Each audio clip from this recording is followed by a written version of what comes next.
Okay, good morning, everybody. It's 8:30, time to call the meeting of Tuesday, October 21st to order. And our first item is to approve the agenda. Move to approve. No second. We have a motion and a second. All in favor signify by saying aye. Aye. Opposed, the same. Motion carried. We'll move into citizens to be heard. Any citizens to be heard today on items not on the agenda? Any citizens to be heard? Third and final call. Any citizens to be heard? We move on. Okay, approval of the minutes from October 7th and 14th. So moved. We have a motion. Second? Second. Second. Discussion? All in favor signify by saying aye. Aye. Opposed, the same. Are the bills here yet? No. Okay, we will wait for the bills until they're here. We'll come back to that. We'll move up to our 8:35 item.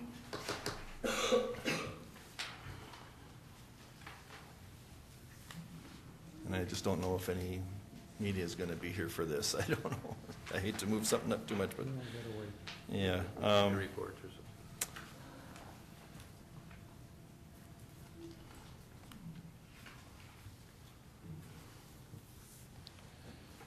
Let's do a committee report. Wayne, can you give us a committee report, please? Yes, on Tuesday, October 14th, Lake Agassiz Regional Library on the Northern Lights Library Network executive meeting. We met with the director, Senator Eakin, and Representative Lean about the future of multi-type libraries in Minnesota. There are 7 in the state of Minnesota. Northern Lights consists of 23 counties, and just want to have continued funding for it by the legislature, and we do have the support of our legislators. Wednesday, October 15th, Clay County Collaborative Administrative Group meeting. General business, there was a long discussion regarding the restructure of the governance of the collaborative. Recommendations will go to the governance board in the near future.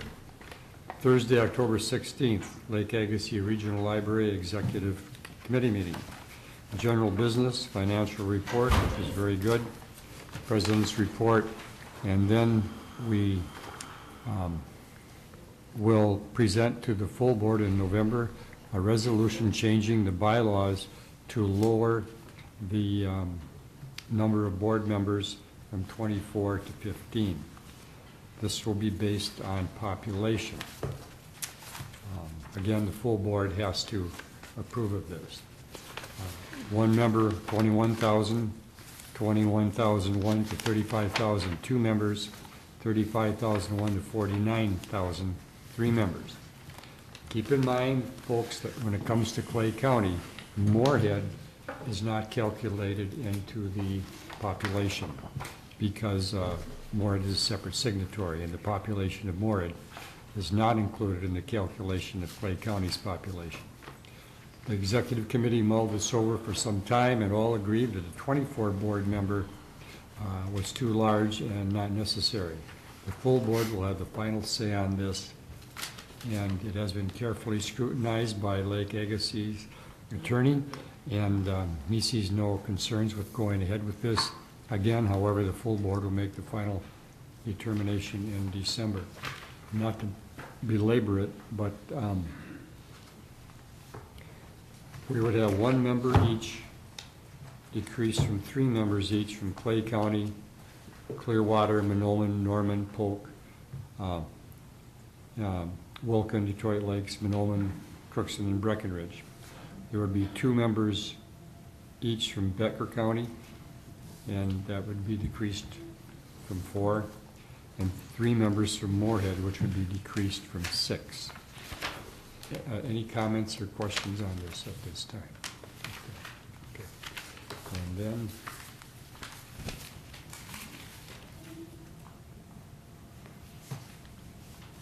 not quite done there, Mr. Chair. Mm-hmm. Go ahead.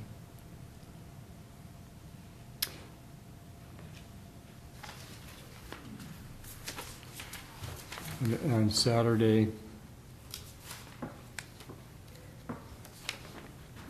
on Saturday, October 8th, again for the Lake Agassiz Regional Library, Northern Lights Library Network. We had a full board meeting, reports on the Minnesota Literary Initiative.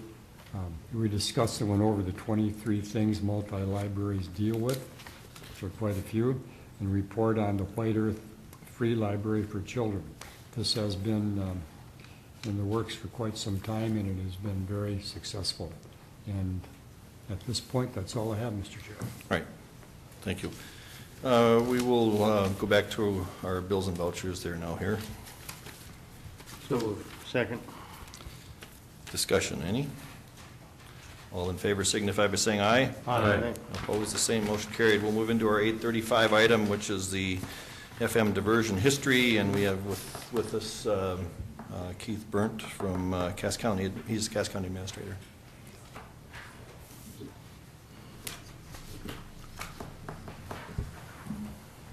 Keith, you can probably sit up here if you'd like, unless you want to be at the podium. You're welcome to sit up here. Yeah. Just make sure you talk into one of those mics real good.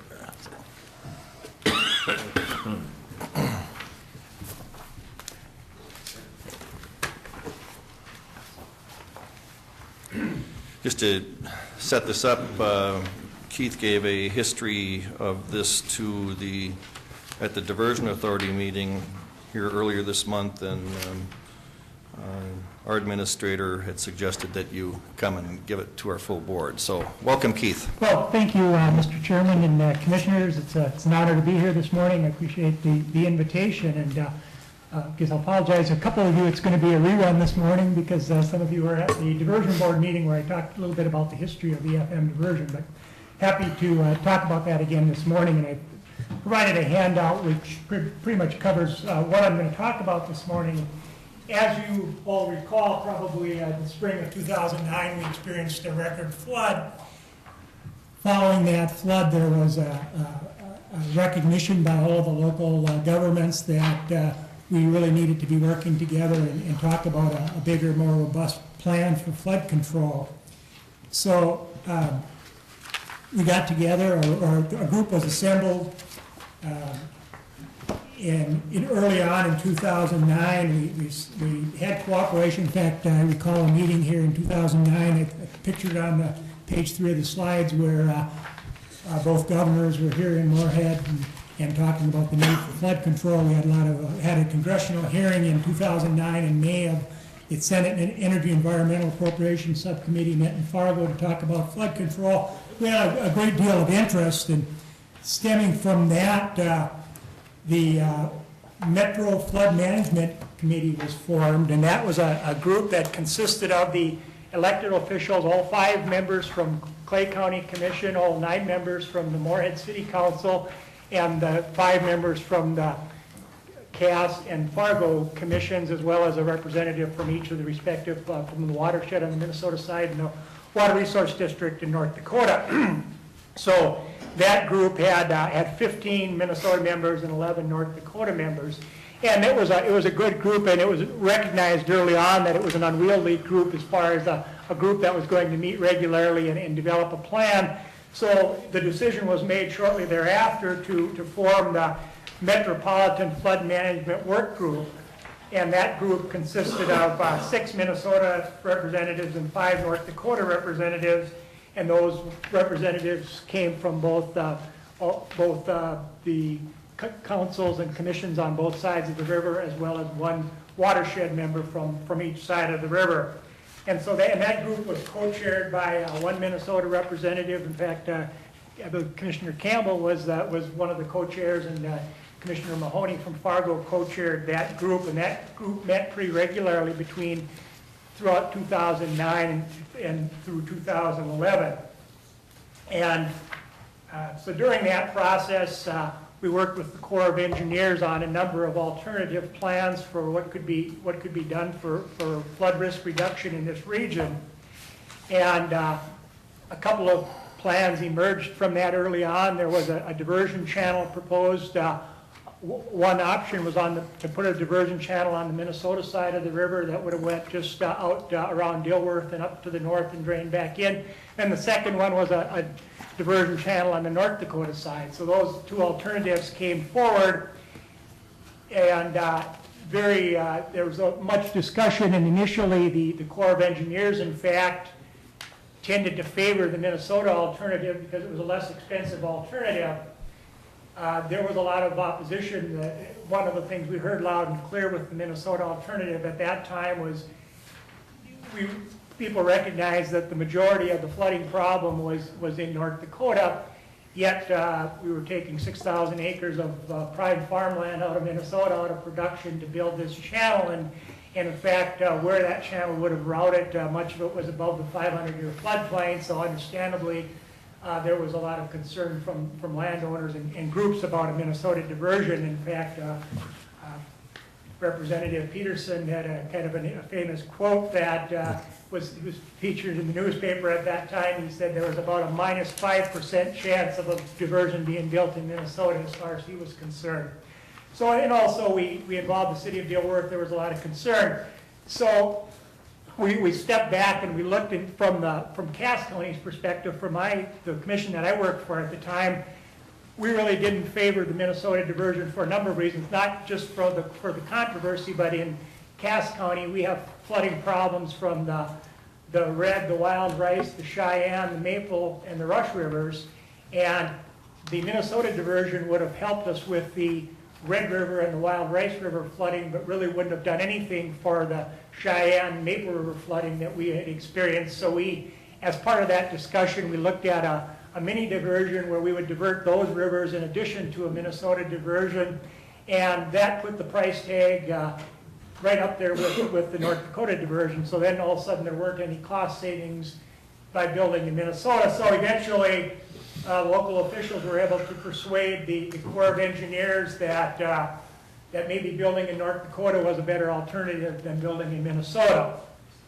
And then we got into the discussion, when we started looking at those diversions, we got into the discussion about looking at the impacts from either a Minnesota or North Dakota diversion downstream. And we found by doing the modeling that unless there was a storage component combined with the diversions, they would cause significant impacts downstream. In fact, we modeled it and could see that there were some small impacts all the way to the Canadian border.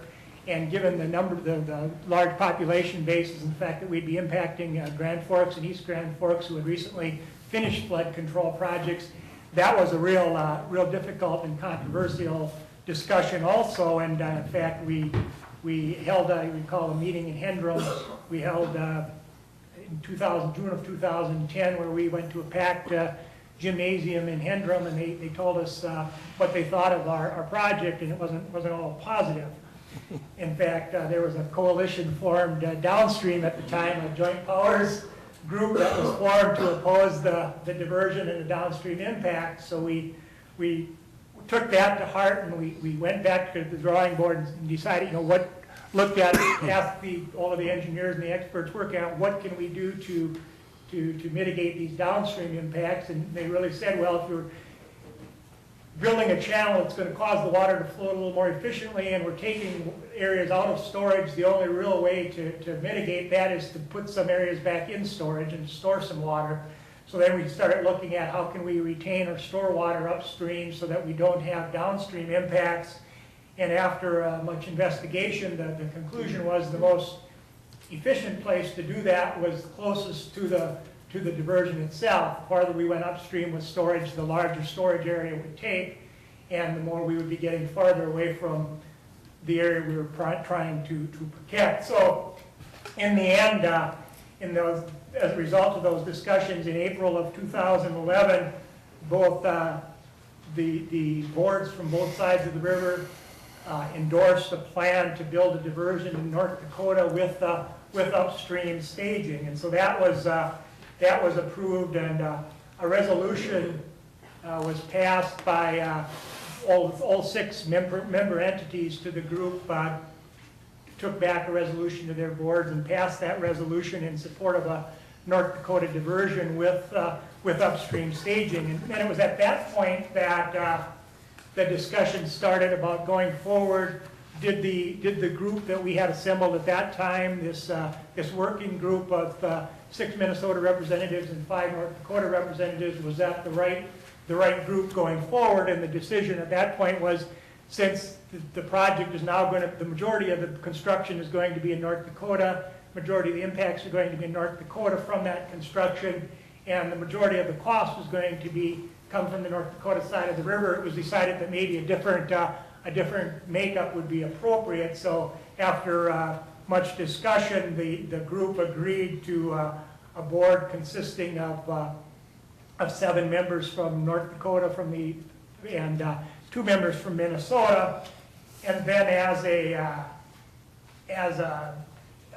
kind of a risk reduction on that, there was some discussion about, with that board membership, if there was opposition, if the 2 Minnesota representatives were opposed to something, and they could be outvoted. So a clause was put into the joint powers agreement that said for most of the major decisions, there needed to be at least 1 positive Minnesota vote for that to go forward. So there was a veto authority left with Minnesota, that if we didn't have support from one of the Minnesota representatives on, and it outlined major funding issues, major alignment issues, and those types of decisions needed a positive Minnesota vote.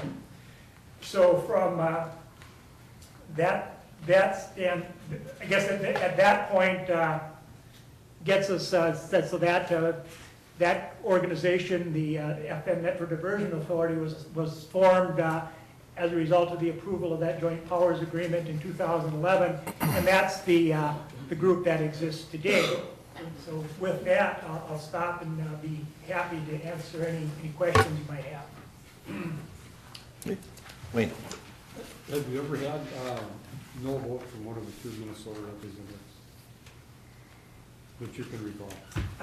I can recall, I believe Commissioner Everett voted in your committee, or in your group meeting here, I believe, cast a dissenting vote by your commission. I don't recall at the Diversion Board of Authority, I don't recall a negative Minnesota vote. Thank you. Okay, any other questions? Well, yeah, thanks, Keith, for the update. I just wanted to, reemphasize that, because I was part of the management work group for a number of years, and, when we thought this was going to go in Minnesota, and we were planning on forming a joint powers board, the joint powers board, if it had gone in Minnesota, would have been, the majority of voting members would have been Minnesota residents. And because of all the opposition to that diversion going in Minnesota, and the decision was made to move it to North Dakota, there was a lot of thought that went into the makeup of that board and the decision and how to weigh it. So I just wanted to reemphasize that. Any comments? Thank you. Good history, thank you.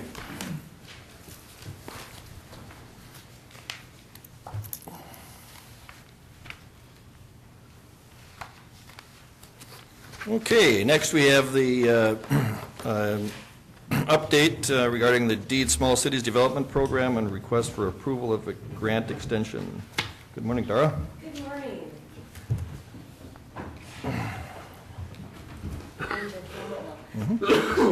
I just want to start out by pointing out that I'm not here this year asking for another HRA levy for 2015. So there was It might have been a little late for that now. Yes, but I just wanted to point out that we didn't come in, since there were a few folks that were concerned last year when we levied that we would be here each and every year. And so when we're not asking for money, I'd like to just kind of point that out as well. But we wanted to provide you with an update on the Small Cities Development Program grant that has been operating in Holly, Minnesota since 2012.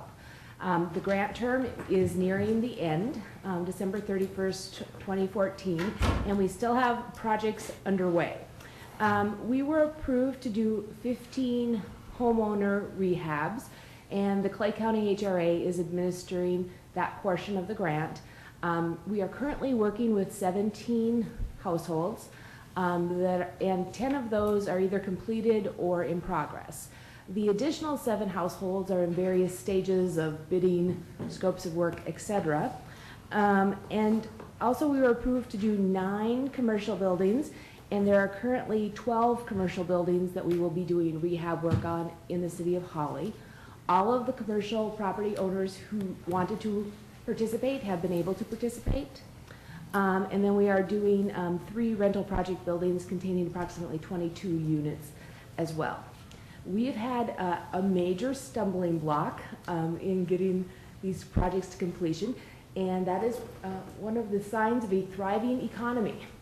We've had a challenging time getting contractors who are interested in these smaller projects. So there's development going on in Clay County. There's a lot of development going on in Clay County. That's good to know.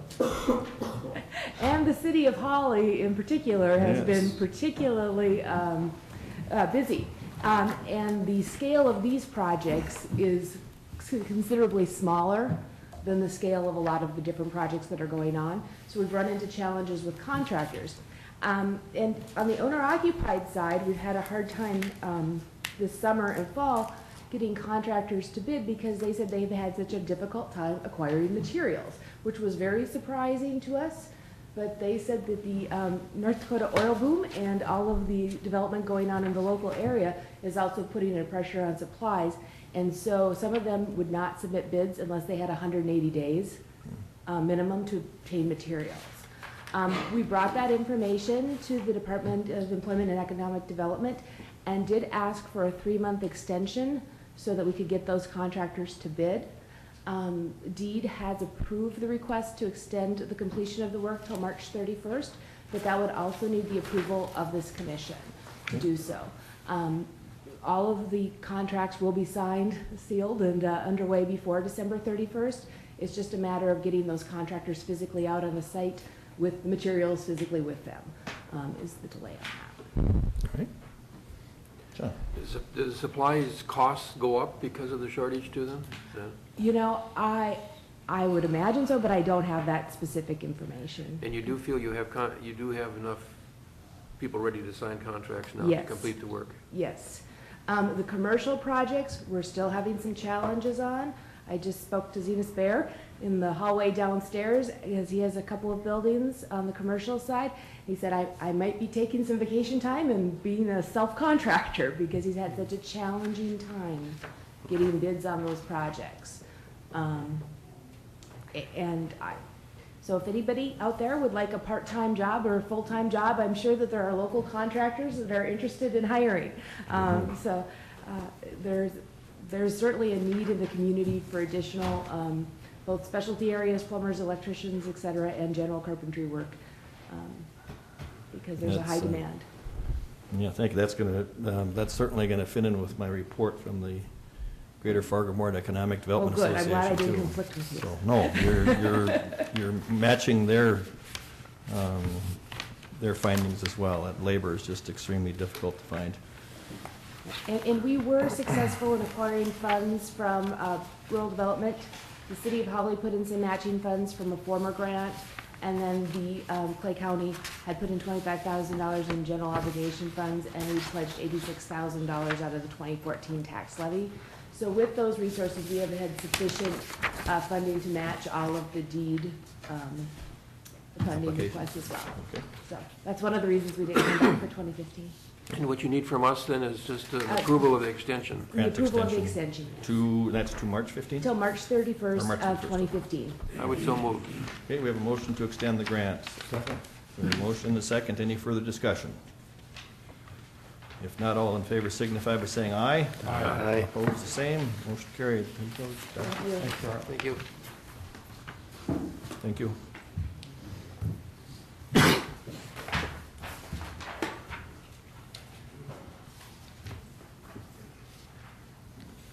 All right, we're a couple minutes ahead here. We'll just keep right on going here. We'll bring up, we have the award contract for Clay County, City of Moorhead Joint Transfer Station Study. We have with us Kirk and Steve from Moorhead Public Works with Clay County. Good morning. Good morning, Mr. Chair. Mhm. City Got some bugs that are trying to get in from the cold here. The item that is before us today is it's a joint venture between the City of Moorhead and Clay County to construct a new transfer station, new material recovery facility, and to relocate the problem material, which are the household hazardous waste and the electronics, to the same area. Essentially what we did is we had an interviewed three companies on October 8th, and the interview panel consisted of 2 city council people, Steve, myself, and Commissioner Everett and Commissioner Campbell. And as I said, we interviewed 3 firms. The 3 firms were Wink. The second firm was a firm called RCC, which did the work down in Perham. And the third firm was URS, which has done the work down in Pope Douglas County. As a result of the interview, the firm that was recommended for your approval is URS, and we hope to have them get started by October 31st. And if we get them started October 31st, they hope to have the study completed by January 26th. And that would be in time for us to then go to the legislature to try and secure some additional funding. Yeah, I just might like to note, you did mention names, so I'm going to mention the names of the 2 city council people as well. It was Chuck Hendrickson and Jim Haney were the 2 city council representatives involved with the, and I do. Brian was also and on the committee. Brian was also involved with it. I do want to mention that, you know, all 3 of those were certainly highly qualified, and all of them gave very good presentations. And but it, I think it was scored well on behalf of URS, and we look forward to seeing what they can do and come up with. I wonder if it's clear to everybody what we're doing. We're doing a study to see whether or not we should proceed further with these changes that we're recommending, or that we're looking into. And so this group would come back with a study telling us costs and benefits and potential problems that we might have, and it should be very, very helpful in making our further decisions.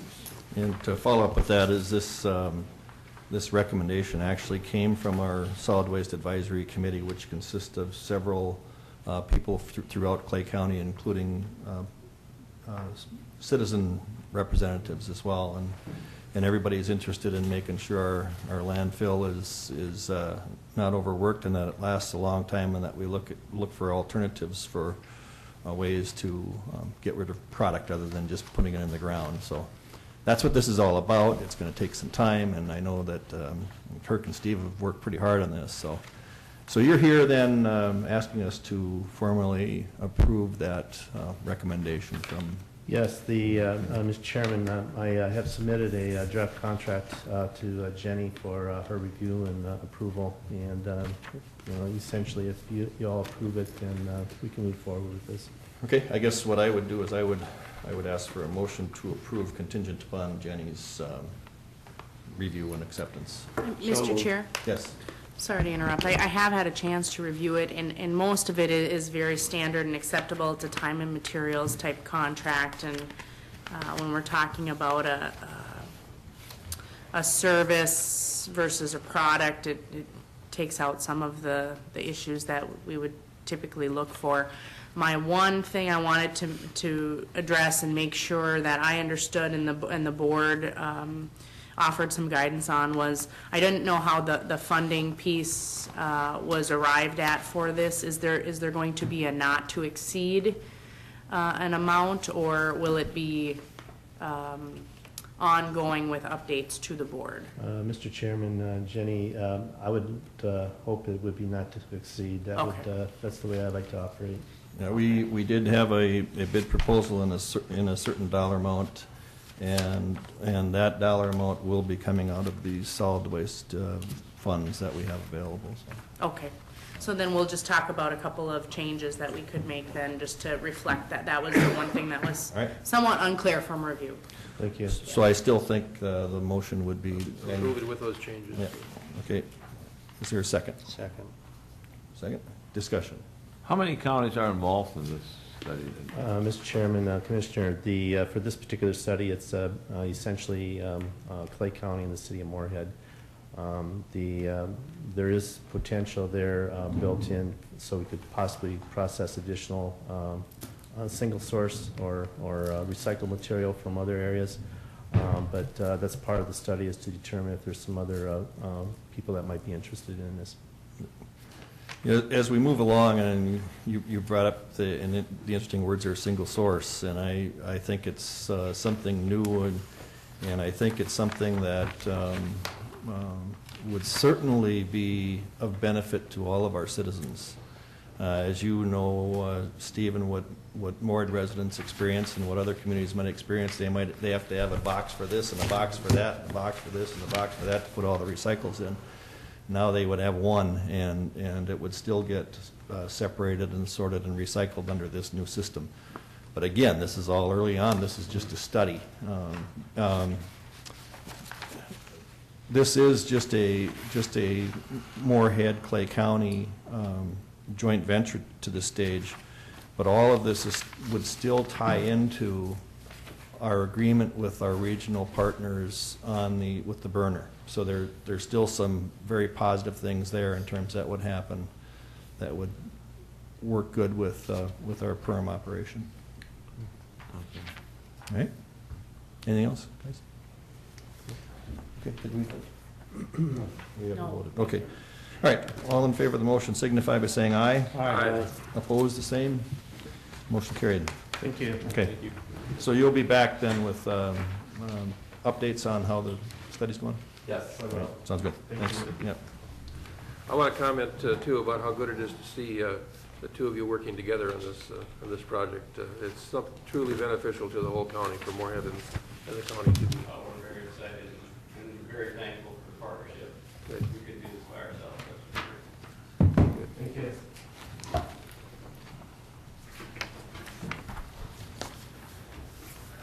Okay, we're ahead of schedule here, so before we go into the 9:10 item, let's take a couple more committee reports.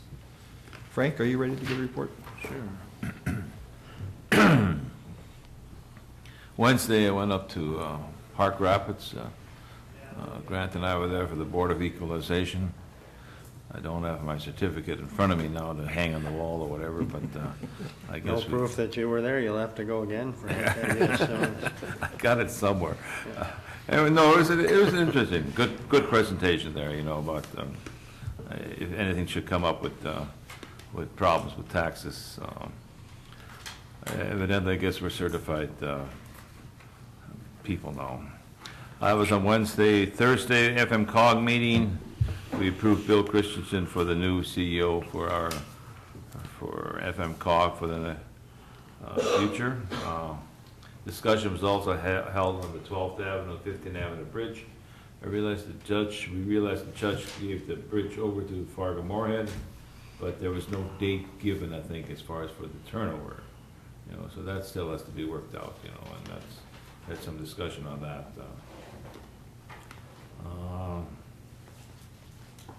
Friday, I went to the rural Minnesota concentrated employment program. They had sort of, I don't know, open house, open discussion, and I was quite impressed with all the work that the rural Minnesota is doing, you know, and it's stuff for the young people, you know, sometimes dropouts in schools and whatever, you know, they're trying to get them into the workforce again.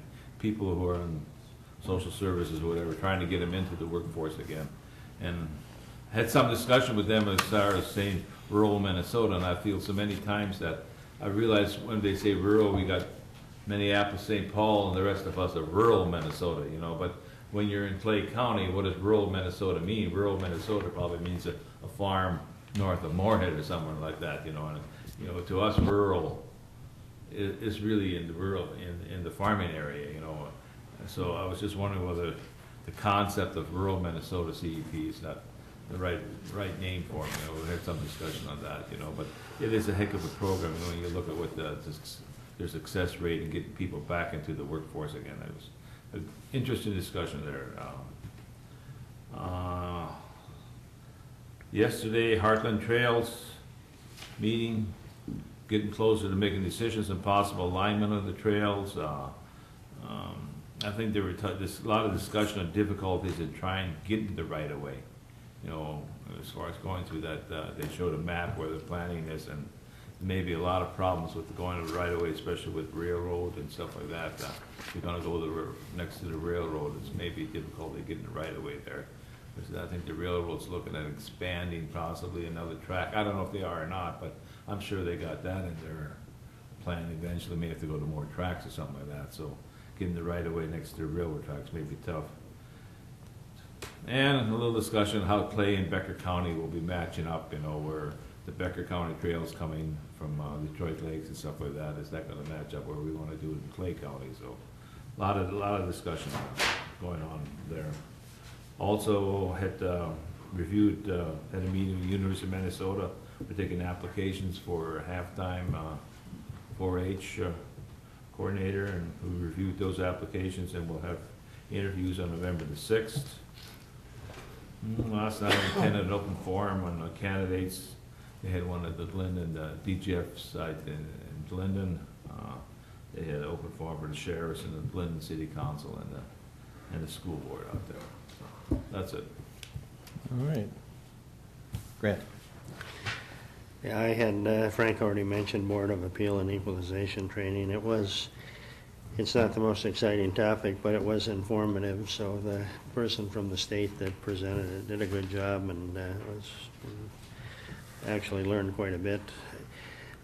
Yesterday I had Land of the Dancing Sky, the Area Agency on Aging in East Grand Forks, and it's one of 3 meetings we have each year, and basically just to discuss how things are going in the different counties and districts in terms of programs for the elderly, and our funding issues and sources and everything is pretty well on track, and a lot of good things going on in all the areas in our part of the state. So that was it for me. Okay. John? Last Thursday, spent the whole day from 8 to 4 in the strategic planning for the Historical Society, and a very interesting process during the day, and I think very helpful for the organization. One of the things that came out of it was how far we've come since the merger of the HHIC and the Clay County Historical Society to become the Historical and Cultural Society of Clay County. It's doing quite well, and we're very pleased with that progress. So it was a very meaningful day, and we've been doing that at least once a year to make the plans for the future. Yesterday I attended the Lakeland. Each year Lakeland Mental Health comes and meets with County Social Service to discuss the contracts and so on that are in place for Lakeland with the county. And yesterday was that meeting, and I sat in on that to hear the discussion of all the different programs and particular problems that might come up, and solutions to those problems. And it was very informative. I appreciated the opportunity to be there for that. And that's all the meetings I've had this week. Okay, thank you, John. I think we're ready to move into our 9-10 item here. So at this point, this is the Award Campus Snow Removal Contract. And Joe, you're going to come up, and Brian, are you going to join in? And, Yes. Was Mr. Overbo involved with this? Yes, he was. You want to bring, Dave, you want to come up? Bring a chair with you.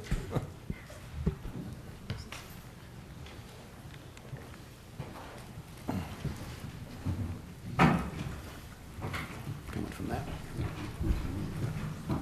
Just make sure you speak into the microphone. Okay, so we have, last week we had the bid opening, and we asked that you review them and come back to us with a recommendation. And Brian, Joe, you want to start this? Brian, you want to start? I'll start it out, Mr. Chair, if I may. Yes, last week we did open the proposals, and as we stated then, this is a subjective review, looking for the best service that can be provided to the campus for the most reasonable price. So Joe and I talked about it, then we got Dave involved because of the size of equipment and the cost of equipment and what this equipment can do, and looked at many, many different aspects of it, or tried to, ask some questions of the contractors, and there was talk about steel blades versus rubber blades to scrape the ice that goes off, and so we really tried to give it an objective, but it is very subjective. I mean, it's opinionated, and we look at the service and what has happened in the past, and what do we want going future or forward, and with that, I think I'll turn it over to Joe and Dave if they have any comments on it. Good morning, Mr. Chair. I want to start out with saying this was a very difficult process, simply because you had 3 very good companies involved. As you know, with the snow removal, there was a lot of unknown factors. So what we did is we really sat down and dissected each company and really took a look at what everyone had to offer. So during this process, I consulted with the highway department. Obviously, as Brian said, Dave had some pretty knowledgeable guys that could help me break down each equipment that we all had to offer, that they all had to offer. So I also had discussions with my own department. I thought that was very important because these guys have seen what it takes to move snow away from this campus over the years, so I really valued their opinion as well. I also made a lot of calls to different vendors to compare. These were vendors of the same similar environment that we have, and got some real good ideas on what they do. I guess I'll just say right now the company that we'd like to go with is Key Contracting, and I'll tell you how I came to this conclusion. In consulting with other vendors and also the highway department, we feel that the size of the machinery that Key has to offer will be the most efficient for the size of this campus, and also ultimately we believe they'll be the most cost effective. I've called several references on Key and we've gotten outstanding feedback and several recommendations. I also think it's important to note that we've had good service. Other departments have received good service from Key, and they've had good working relationships. So again, these were 3 good companies, and I guess, Dave, if you have anything to add to that.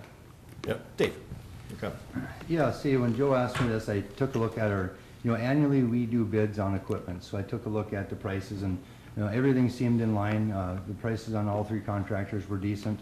The equipment that Key Contracting did bid, I know Joe's been kind of, scrutinizing his budget, trying to do the best he can for the, for the money he's got in his budget. And I guess I kind of thought maybe if you would try maybe utilizing this little bigger equipment, try to get it done a little quicker, maybe to save a little money. And I guess, we'll have to see what the winter holds, but it seemed like a good move going forward. Okay. So with that, Mr. Chair, I would recommend to the board that we contract out with Key Contracting for a period of 3 years. Visit with Jenny. I think after this we're going to sit down and we have a set of guidelines also that we'd like to make sure are incorporated in with the contract. So,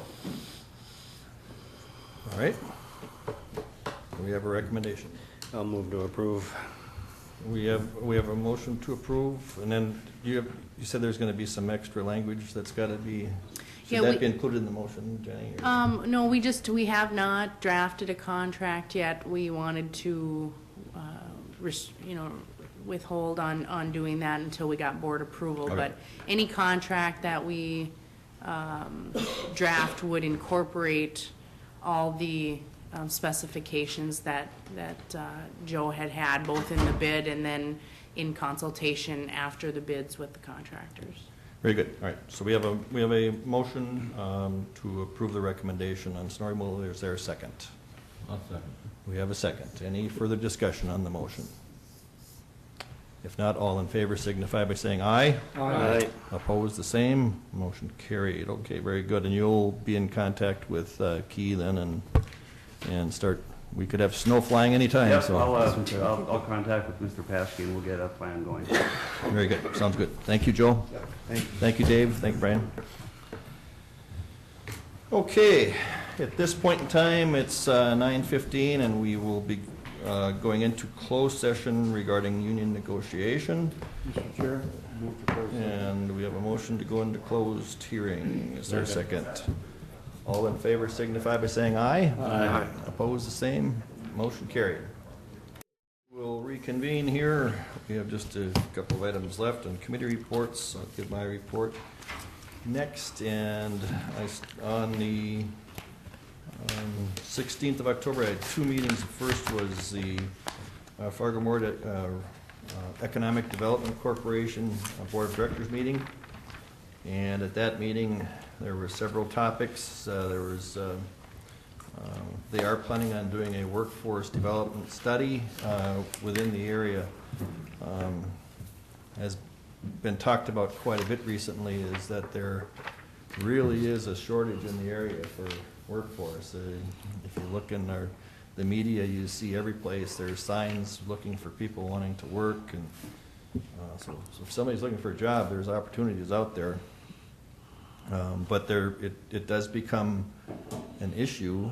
There was even talk of a couple of businesses who actually closed their doors because they just could not get help. And that certainly is something that we need to overcome. We need to work better with our educational institutions to try to encourage jobs that will allow them to not only graduate but then to stay in our communities and have good paying jobs. They also spoke about general initiatives that they have, and they talked about a speakers bureau. They talked about continued support as an economic development corporation for the FM diversion project. They did talk about reaching out for more municipal and county support. I think they just really want us to help with the process of encouraging businesses to come here. And then there's a Dakota Fiber Foundation or initiative that's out there. Yeah, they gave it was quite a lengthy and very good report of different things that they're working on in a lot of different areas. And maybe what I'll do is I'll have Vicki make copies of this for all of you and put in your bins. There's it gets into some detail of each of these things on what all they're working on, but it's pretty impressive what's going on there. Then also that same day we did have our regional juvenile detention meeting, and we did ask everybody to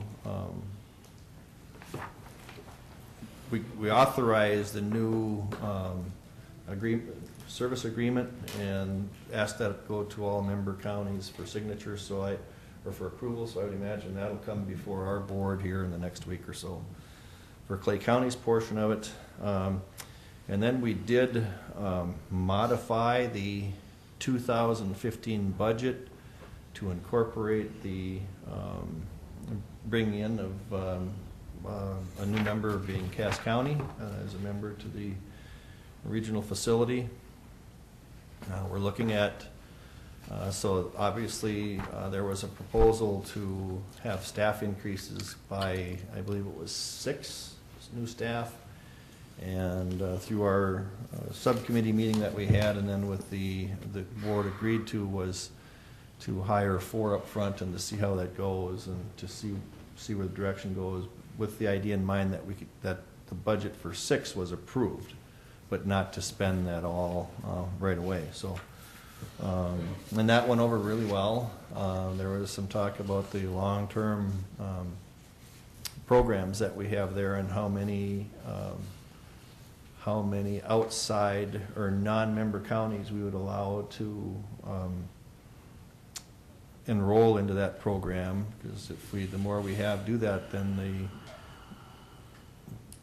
the bigger the dilemma might be in being able to fill the beds for those who are members and we've made commitments to. So there's some discussion about limiting the amount of non-member counties' abilities to get into the long-term programs. Nothing was final on that as of yet. And then this morning we had a personal issues committee meeting, and the Sole purpose of that meeting was discussion of the personnel in the Veteran Service Office, and we're not ready yet to come up with a recommendation to the full board, but we are looking at ways that we can probably reorganize that group a little bit at the request of not only our VSO officer, but the advisory committee that I think it was pretty unanimous in the advisory committee, and maybe Grant can speak on behalf of those people because he's a member of it, but they certainly support reorganizing within that, and so and our group this morning was receptive to that. Now it's just a matter of getting the details worked out. So I don't know if Brian, you want to comment more on your report, or Grant, or if you want to say anything, but that's kind of where we're at. So that finishes my report, so Brian, we'll go to you.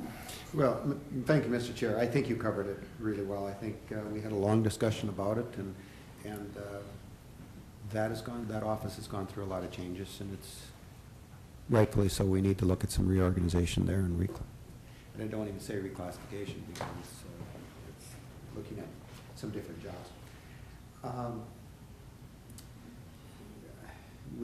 Again, the week's been spent on some personnel issues. Again, as I keep saying, when you're an organization as big as we are, there's always reclassification discussions and timing and things that take a lot of time. We did have more meetings reference to juvenile, and I think we put together, or Steve put together, a very good approach on that. And you mentioned that too, Mr. Chair, about they budgeted for 6, but I'm going to start with 4 and see how the flow goes, and so that can be beneficial for everybody. You had your snow removal project. We spent quite a bit of time on that. Joe, I think, really did a good job of analyzing that and seeking the expertise, and consulted with many different people. I know he made at least 5 calls in regards to services expected and all of those kinds of things. I attended some computer training with Mark. Mark sponsored some down in the training room, and I don't know who all went to that, but quite a few, I think, people that did attend that. We had some discussion on the abatement program, and Nancy Gunderson, our county assessor, is going to kind of coordinate that abatement program. We had a discussion with auditor and assessor and myself in regards to which office that should be kind of coordinated out of, and Nancy's going to, since she starts the process with the evaluations and things, she's going to do the contacts and be the information piece there. So we had a diversion advisory meeting last week, and just talked a lot about the expectations and what's going on, and kind of a follow-up on the Minnesota, North Dakota issues that we've been talking about so much. We had a central administration management meeting in that time frame. PIC was meeting this morning.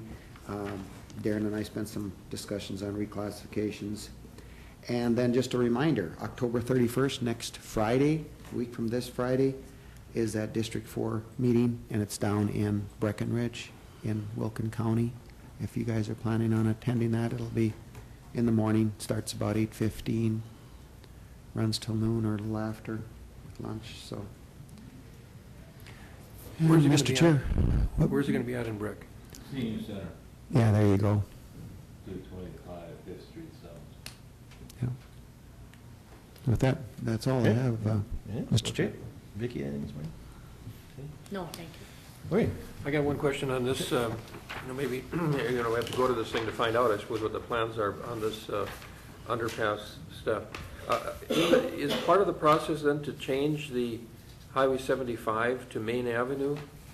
Or how, it's such a, if you're gonna have they gotta be able, the trucks gotta be able to go through the underpasses, so I would think you'd be switching the route for Highway 75 to follow. This came from Wade Klein, who now works at KLJ, and it just came this morning. Okay. But otherwise, the underpass, it wouldn't do much good if Highway 75 doesn't get to go through the underpasses over at 11th Street. I think we'll have to go see what they have to say. And they must be talking two separate underpasses, not two blocks of underpass, I presume, but I don't know how you come up and go down again. It's not much room there, so. And weren't they just denied funding again for I was just that? gonna say, I don't even think they got the funding yet, so.